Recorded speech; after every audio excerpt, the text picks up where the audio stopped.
Today for lunch, Mom and I have decided to have a harvest, well, how about an autumn harvest chicken skillet? It's a lot of words. All right, we got some chicken breasts here.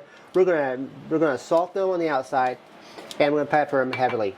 In our skillet here, we have 2 tablespoons of olive oil that we have already got heated. It's a pretty large chicken breast. We're going to put the seasoned side down on each of these.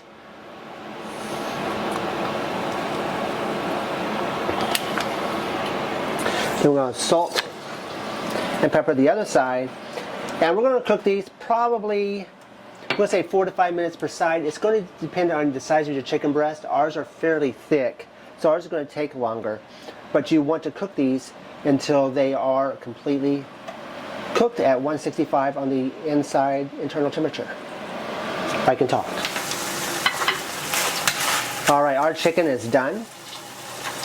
Our chicken breasts were a little bit larger, so we did butterfly those just a little bit. That makes it a little bit easier to cook. In our skillet now, we're going to add 1 medium-sized onion that we'll cut into thin slices. And we'll cook this probably about 3 to 4 minutes. We just want to make sure it's nice and soft. Once they become softened, we're going to take 2 Gala apples. If you want to use Honeycrisp, you can. You want something just about on the sweeter side.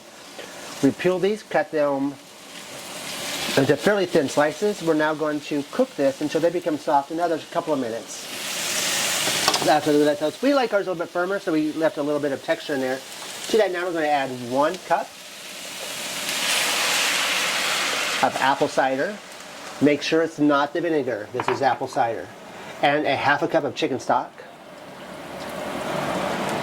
We're going to take that, we're going to kind of scrape the bottom. We want all those little pieces of flavor that stuck to the bottom of the pan to come up. Stir that just for a few seconds. Now we're going to add back our chicken breast.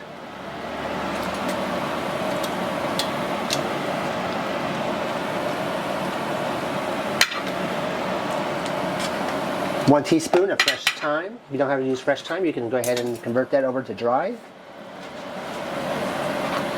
And now we're going to cook this for 8 to 10 minutes. Our chicken's almost done. We want to add just a little bit more extra flavor, a little bit extra fat to it. We're going to add 2 tablespoons of butter. We love how the butter just kind of finishes it all off. And we're just going to cook this until the butter's nice and melted within our chicken, and then it will be ready to eat. And there we have it. Once we get that butter all melted and it all mixed in properly, we have our wonderful 1-pot chicken autumn harvest. It's great. Give it a try.